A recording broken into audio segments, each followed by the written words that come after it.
Coba lihat anak-anak kita sekarang, Pak. Nauzubillah min zalik. Sedih kita lihat anak-anak kita, Pak. Baru diberitahu satu, sudah 10 keluar dari mulutnya. Nah, sekarang pertanyaan, kenapa anak-anak kita begitu? Kenapa kira-kira?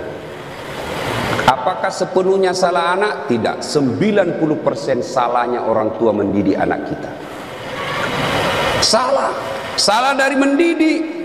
Silakan baca hasil penelitian psikologi pendidikan. Silakan baca tulisan-tulisan di koran, di majalah tentang proses pendidikan. Silakan. Tapi keliru dan sesat ketika bapak ibu tidak buka Quran, khususnya surah Luqman untuk mendidik anak.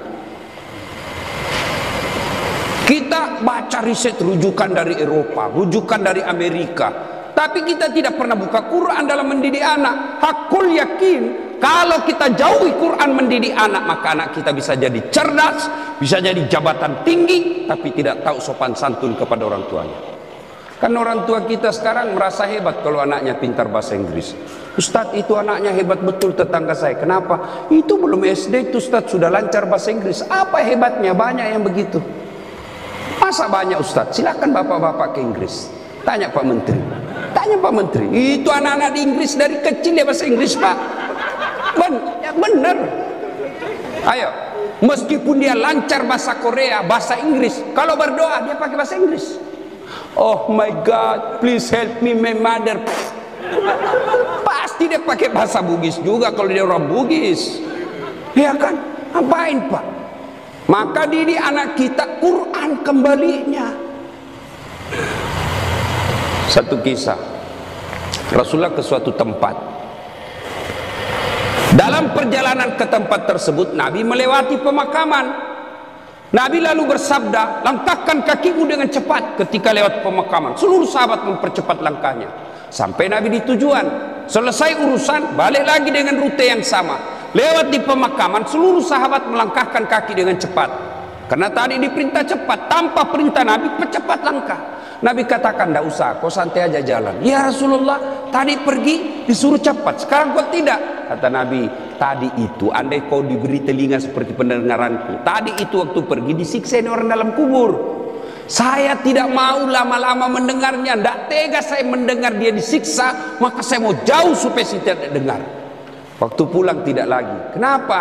Saya dengar berita dari Jibril, Allah perintahkan hentikan siksaanmu wahai penyiksa di kubur. Tidak mungkin saya siksa orang tuanya di kuburnya sementara anaknya di dunia lagi belajar mengaji membaca basmalah. Bismillahirrahmanirrahim. Baru kalimat basmalah dia baca anaknya, Allah sudah katakan berhenti kau siksa anaknya, orang tuanya.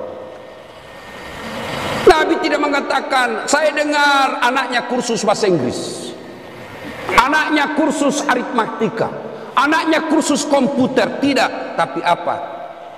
Quran. Maka didik anak kita Quran.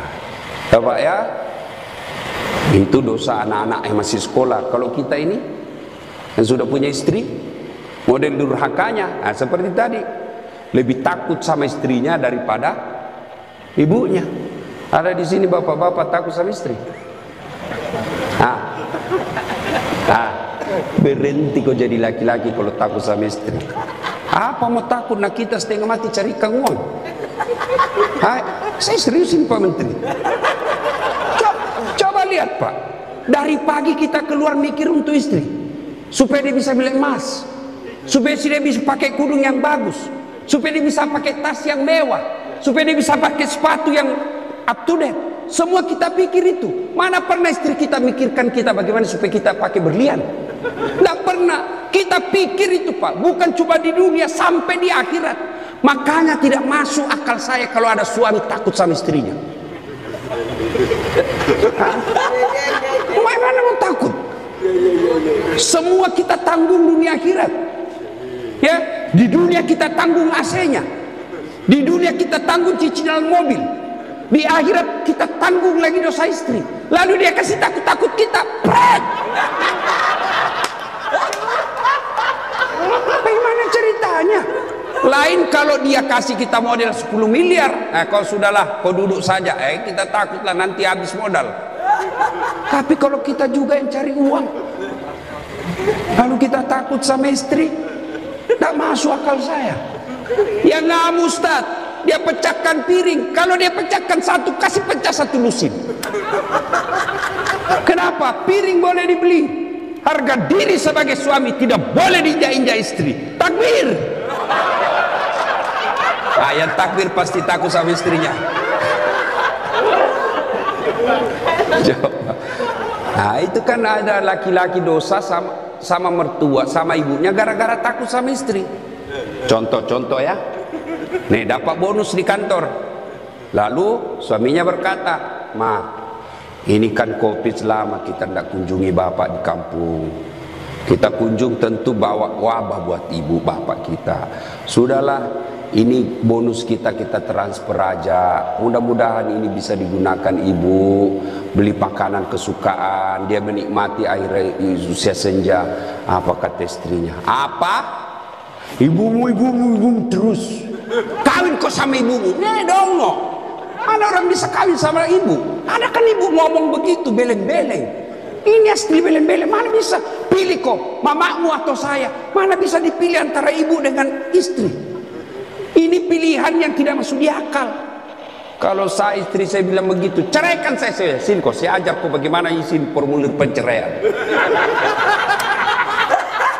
Benar Pak, jangan sampai bapak berdosa gara-gara takut sama istri.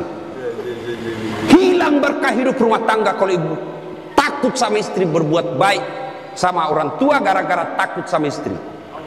Mestinya istri yang baik, dia sujud syukur ketika mertua anaknya. Kenapa? Berdoa, "Ya Allah, mudah-mudahan anakku juga seperti ini ketika saya sudah punya istri, masih mengingat saya."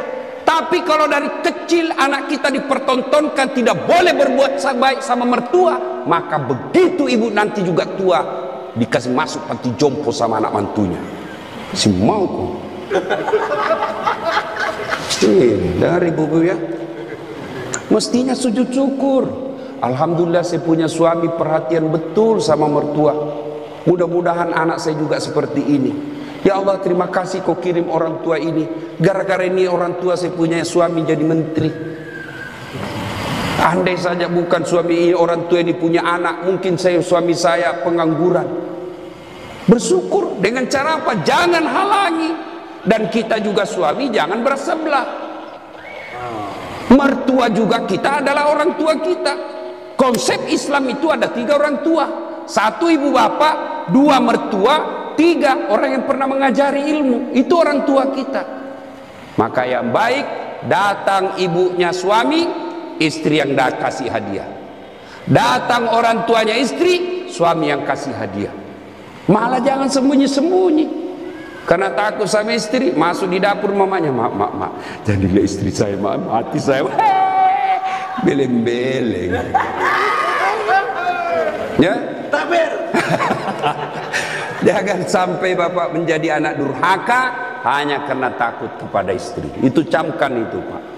Maka saya bilang sama istri saya, boleh kau marah-marah sama saya, ada rezeki dari saya, kau habisi duit itu rezekimu. Boleh kau maki-maki saya kalau kau marah, boleh kau lempar kepalaku yang penting tidak dikena.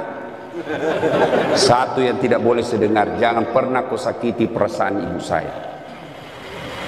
Begitu sakit perasaan ibu saya, tidak ada mantan orang tua, tapi istri banyak namanya mantan istri. Nah itu harus tegas, ini prinsip buat kita anak. Nah ini golongan pertama yang menderita ketika sakaratil maut, anak yang durhaka kepada